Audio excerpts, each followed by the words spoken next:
but not in every combined category.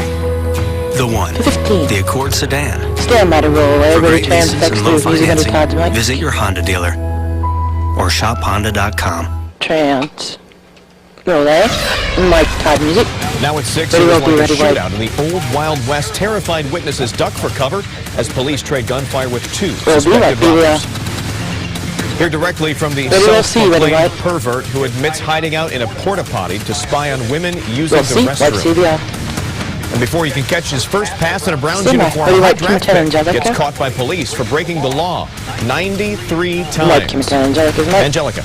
Well, it was a beautiful day with plenty of sunshine, by the way. Did you see Ready, it, trans, over 10 7. What does that Going happen? to CG1 over 7 and 5. also details of what to expect for the week. Fox 8 News at 6 begins right now. Trans over 10 7. Cleveland's own Fox 8 News. CG1 over 7 5 tonight. Good afternoon. Bills off tonight. Police say an 81-year-old woman was used as a human shield during a gunfight with Cleveland police today. Fox 8 News reporter Emily Valdez live where it all went down with the disturbing details, Emily.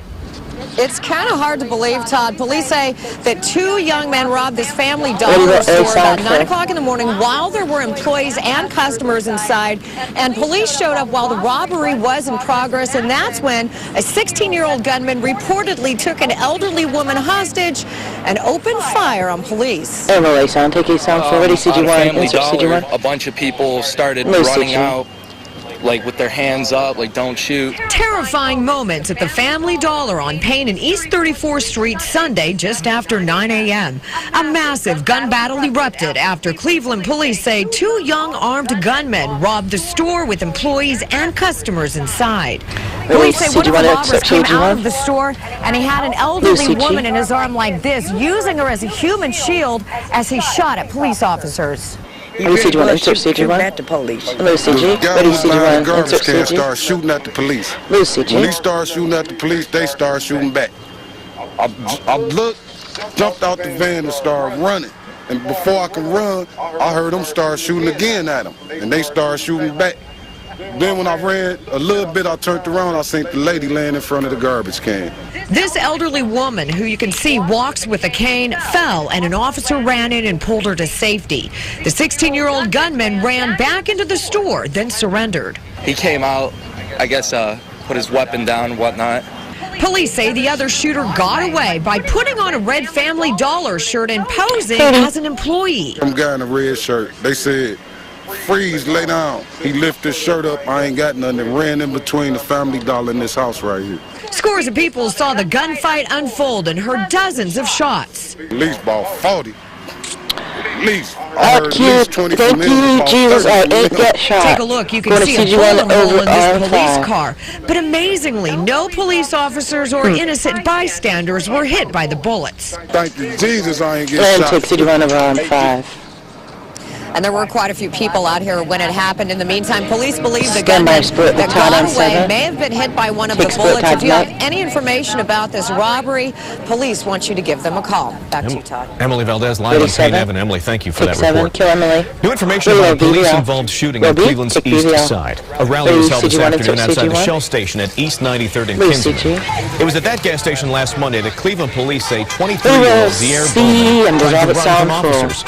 According to reports, Officer Gregory Jones accidentally shot the suspect in the neck when the suspect collided with the officer.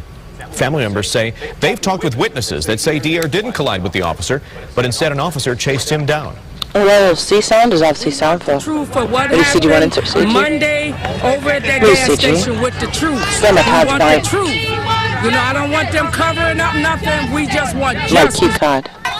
Police spokesman Sergeant Sammy Morris says they have conducted a thorough investigation, and if family members have any new information, to contact the use of deadly force unit. Dier Bowman still recovering over at Metro Health Medical Center.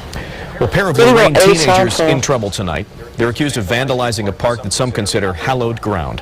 Fox 8 News reporter Jack Shea has the details. Veterans Memorial Park in Lorraine is a tribute to the U.S. servicemen and women who have made the ultimate sacrifice in defense of their country.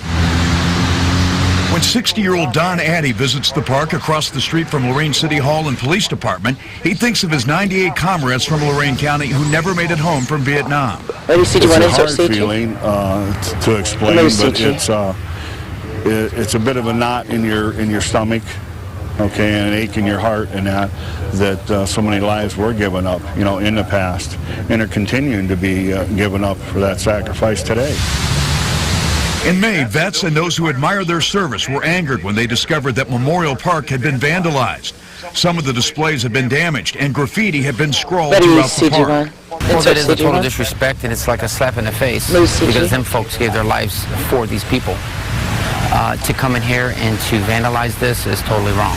Lorain police say after a month-long investigation of the vandalism, they have now arrested 18-year-old Donovan Perkins and a 14-year-old boy, both from Lorain, and charged them with criminal mischief. It was senseless, and evidently the people that had dishonored it and that had no idea exactly what their freedom's about or who gave them their freedom. Investigators say the two teenagers are also facing charges of menacing by stalking because they allegedly spray-painted the phone number of a 14-year-old girl all over the park, along with some derogatory comments. Those who respect the sacrifice made by the fallen service members say Donovan Perkins and the other accused vandal could use a lesson in American history. They should know better. Stand by. And they've got evidently no concept on why we're here today. Is because of our veterans. Jack Shea, Fox 8 News in Lorain. Jack, thank you. Donovan Perkins is being held in the county jail on a $25,000 bond. That 14-year-old boy has now been released to his parents. The first 2012 presidential primary is still more than 7 months away, but several candidates are already hitting the campaign trail. That includes the incumbents as well. Vice President Joe Biden made a stop in Columbus yesterday, stumping for President Barack Obama. Biden addressed the crowd at a dinner for the Ohio Democratic Party. The VP also touted the commander-in-chief's virtues, including his courage and skill handling the Special Forces mission in Pakistan, which killed Osama bin Laden.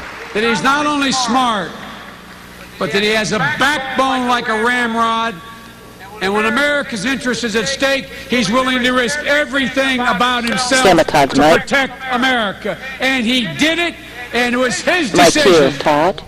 Vice President Biden also praised the president's economic policies, crediting him for saving thousands of jobs and pulling back the country from the brink of depression. Ohio lawmakers hit a temporary roadblock. Their path to passing a new state budget now is blocked. The current budget expires on Thursday. So negotiators from the House and Senate are trying to find middle ground on more than 500 differences between the $57 billion budgets passed by each chamber. They will resume negotiations tomorrow, but first they have to get the final bill to Governor Kasich by Thursday night.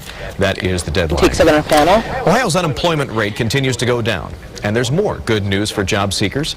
Stark County Congressman Jim Renacci is holding a free job fair tomorrow in Canton. Representatives from local companies like Goodyear, First Merit Bank, Diebold, Shears, and the U.S. Postal Service will be interviewing potential employees. So here's the information you need to know. Job fair starts at 11 o'clock in the McKinley Room of the Canton Memorial Civic Center. That runs until 2 o'clock. No cost to attend. Parking is free. So make sure you head out there if you are looking for a job. A Browns draft pick finds himself caught in the center of a parking ticket scandal in North Carolina. Fox 8 Sports anchor John Telich here with the latest.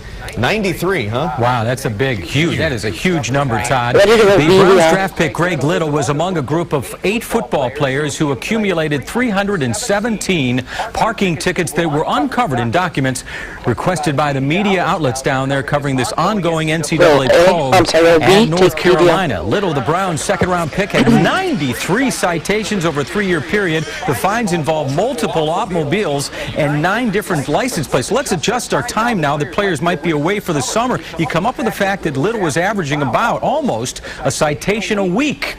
Little received 43 tickets on a gray Nissan car and 38 on a gray Dodge. He also was listed as being responsible for a green BMW, a black Acura, and a black Honda car. Of the nearly 400 fines, although 30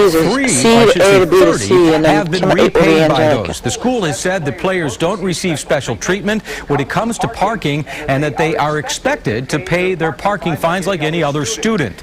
The school, by the way, the target of NCAA investigators, and as we send it back to you, Todd, Butch Davis, the head coach over there at North Carolina, it's still amazing that he or a few of the folks associated with him still have their jobs, because there's a lot of crazy stuff going on down there. Wow. Yeah. Maybe you can catch 93 passes for us and make up for those. There you go. One pass for each ticket.